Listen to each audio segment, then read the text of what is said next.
got to give that coaching staff, Udoka's coaching staff, a lot of credit because they're not giving Steph Curry and the Golden State Warriors the same look, right? Sometimes they trap pick and roll, sometimes they go under. You know, we're in a league now where everybody does the same thing, they switch, and, you know, it's a copycat league. But we got one coach now who's looking at probably got a good chance to be coach of the year. He's saying, I'm going to do something different against Golden State, and I'm going to make adjustments. And what we've seen in this series defensively, Smitty, is that Ime has been able to make the right adjustments and get his team ready to play and win. And not afraid of trying something different. Steven Adams really hasn't played all season. And the minutes he's played in these last 2 or 3 games has been huge. He's been a difference. They've gone big while the Warriors have gone smaller. And you got to give it credit. They're a young team, but it's the 2 vets, Fred VanVleet and Steven Adams, who have, I think, really changed these series in the last 2 games. Adams was a plus 15 tonight. He had 17 points, 5 rebounds. It felt like a lot more than that. 3 blocks. And, you know, the numbers aren't great, but they hack at Adams, him, throughout the night. That's a hard thing to say. He was 9 of 16 from the free throw line. And he was making them pay for that strategy while the Rockets continued to make Golden State pay for playing small with Şengün and Adams out on the floor. Sometimes Şengün, Adams, and Jabari Smith out on the floor. I mean, there are some things where when you watch it as a basketball player, the impact he had. If you just watch Steven Adams on the free throw line, he is burying Draymond Green and Jimmy Butler, whether you're getting the offense or getting the offensive rebound or not. But that takes your leg, Isaiah, trying to block out somebody. I mean, he's able to knock down free throws if you want to hack a Steven Adams. Then also he's making plays, he's blocking shots, he's getting away with some veteran pushes and nudges, and he's communicating.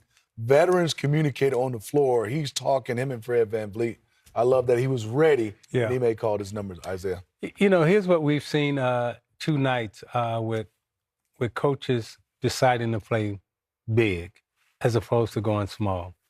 Gobert has, you know, one of the biggest playoff nights in his history, right? He's bigger than everybody out on the floor. And we got one coach and JJ saying, okay, we're going to play small. And the big guys go, yeah. And they eat them up underneath the basket.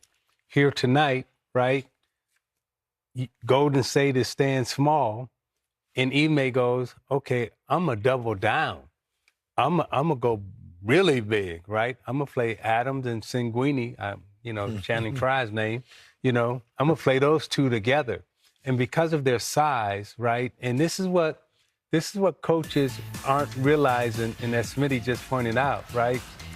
What the big guys have, not only do they have height, but they have weight, right? And those extra 40 to 50 pounds leaning on the small guy, right? Draymond is a strong person, but, you know, playing against Adams, he's giving up 60, 70 pounds. And every time 60, 70 pounds lay on you, right? Your legs get a little tired, you get a little weaker, And by the end of the game, right, you just wear down, and consequently you see the score. At the end of the game, Golden State, those little guys running around, they didn't have any legs.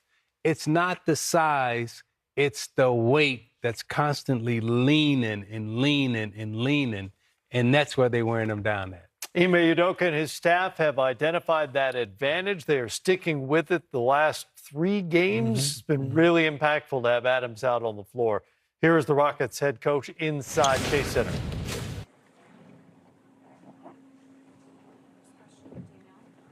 Does this game kind of show the value of having vets like Fred and Steven who can, you know, keep their composure and, you know, really help put the game away in the 4th? Yeah, I mean, that's always valuable, of course, but full team contribution. Off night for a few guys, and others came in and stepped up, but yeah, obviously Steven was big as far as with Alpi got some fouls and then knocking down the free throws and doing what he does defensively, so it all helps, but good to have some vets as well. Do you believe in, like, the whole playoff mode thing, and do you think that that's something that Fred has been able to achieve? Yeah, I mean, I think people, especially veterans, know the urgency of the playoffs, and, you know, it gets monotonous at times through a regular season, and so, you know, sometimes pace themselves, save themselves for the right moment. And obviously Fred came out not shooting his best, and he's had some really good stretches lately. And so he knows what it is. He's been a champion, been there, done that, and so wouldn't expect anything less than that from him. Coach, in 6 games, you've seen just about every version of this Warriors team. To have that kind of spirit coming down from a 3-1 to tie it up at 3-3, I think that's been a theme for this team all year, but how was it from your vantage point, in this kind of environment tonight? Oh, it was good. It was fine. I think, we knew they were going to come out aggressive, and for us it was do more of the same, more of what we've done. Defense travels, our physicality and our awareness has improved throughout the series, and in general, I think our young guys aren't really fazed by things. They just continue to play through it, and like you guys mentioned, they have really good veterans that steady them at times, and so for us, it was just continue to do what we did to get here. Even in the games that we lost, we didn't play our best. We played the average game at best, and there were some one-possession games, and when we've played good basketball, we've had some blowouts, and so that bodes well, knowing that we can kind of ramp it up there, and if you just have an average or above average game, you'll be in good shape.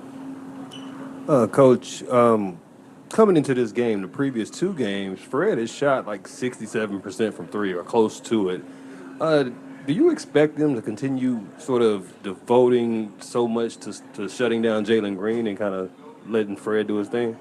Yeah, we talked about that. We like them on the court together for that reason. Okay. They put one of the better defenders there, but guys are really setting screens. I think our pace has been better, and so you're getting a lot more freedom and wearing them down a little bit. So we'll see what they do. They've switched lineups quite a bit so far, but at times it feels like they're going for defensive lineups out there, and then offensive, you can only have a little bit of both. And so Fred's been aggressive, picking on that, and if they do adjust with Jalen, he'll have some freedom as well.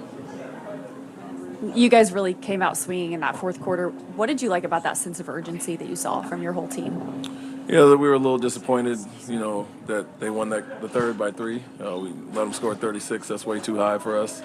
And felt we had opportunities to kind of push the lead up like we did in the 4th. We got to 7 or 8 a few times and lost guys on cuts in our zone, or they got offensive rebound. They had 9 second chance points in that quarter. And so we felt we were right there to kind of cracking it open. And, we came out and did that. And after giving up a 36-point quarter, other than the last 10 that some of their third unit got, we held them to 13 in that quarter. So really good bounce back defensive quarter, 1 for 16 at the 4-minute mark, and so did our job there. And then obviously kudos to our vets and Steven for sitting up and knocking down the free throws, and that's where we extend the lead.